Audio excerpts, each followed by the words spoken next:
Indian super ലീഗിൽ മുംബൈക്കെതിരെ പരാജയം ഏറ്റുവാങ്ങി കേരള ബ്ലാസ്റ്റേഴ്സ്. മുംബൈ സ്പോർട്സ് അരീനയിൽ നടന്ന മത്സരത്തിൽ എതിരില്ലാത്ത 4 ഗോളുകൾക്കാണ് മുംബൈയുടെ ജയം. വിജയത്തോടെ മുംബൈ പോയിന്റ് പട്ടികയിൽ ഒന്നാമതെത്തി.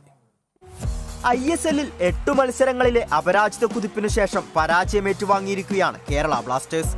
സീസണിൽ മികച്ച ഫോം തുടരുന്ന മുംബൈ സിറ്റി FCക്കെതിരെയാണ് ബ്ലാസ്റ്റേഴ്സിന്റെ പരാജയം. മത്സരത്തിൽ തുടക്കം മുതൽ തന്നെ മുംബൈയുടെ ആക്രമണമാണ് കളത്തിൽ കാണാൻ സാധിച്ചത്. 3 മിനിറ്റിനുള്ളിൽ തന്നെ മുംബൈ ആദ്യ ഗോൾ നേടി. മുൻ ബ്ലാസ്റ്റേഴ്സ് താരം പെരേര ഡയസാണ് മുംബൈയെ മുന്നിലെത്തിച്ചത്. ഗ്രേഗ് സ്റ്റുവർട്ടും ബിബിൻ സിംഗും നിശ്ചിത ഇടവേളകളിൽ ഗോൾ കണ്ടെത്തി. 22-ാം മിനിറ്റിൽ പെരേര തന്നെ അവസാന ഗോളും നേടി. കഴിഞ്ഞ മത്സരത്തിൽ 3 മാറ്റങ്ങളുമായാണ് ഇവാൻ വുക്കുമുനോവിച്ച് ടീമിനെ ഇറക്കിയത്. പ്രതിരോധത്തെ നയിച്ചിരുന്ന ലെസ്കോവിച്ചിനു പകരം മറ്റൊരു വിദേശ താരം വിക്ടർ മോങ്കിൽ ടീമിൽ ഇടം കണ്ടെത്തി. ഒപ്പം സസ്പെൻഷൻ മൂലം പുറത്തിരിക്കേണ്ടി വന്ന സന്ദീപ് സിംഗിന് പകരം ഗബ്രയെ കളത്തിലിറക്കി. മധ്യനിരയിൽ ഇവാൻ കലുഷ്നി തിരിച്ചെത്തിയെങ്കിലും പ്രതിരോധ നിരയിൽ നടത്തിയ പരീക്ഷണങ്ങൾ ബ്ലാസ്റ്റേഴ്സിന് തിരിച്ചടിയാവുകയായിരുന്നു. പെരേര ഡയസും ഗ്രേഗ് സ്റ്റുവർട്ടും ബിബിൻ സിംഗും അടങ്ങിയ മുംബൈ മുന്നേറ്റം ബ്ലാസ്റ്റേഴ്സിന്റെ പ്രതിരോധത്തെ നിരന്തരം പരീക്ഷിച്ചു.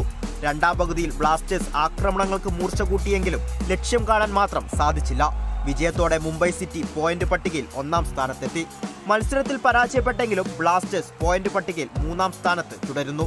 Sports desk, Kerala vision news.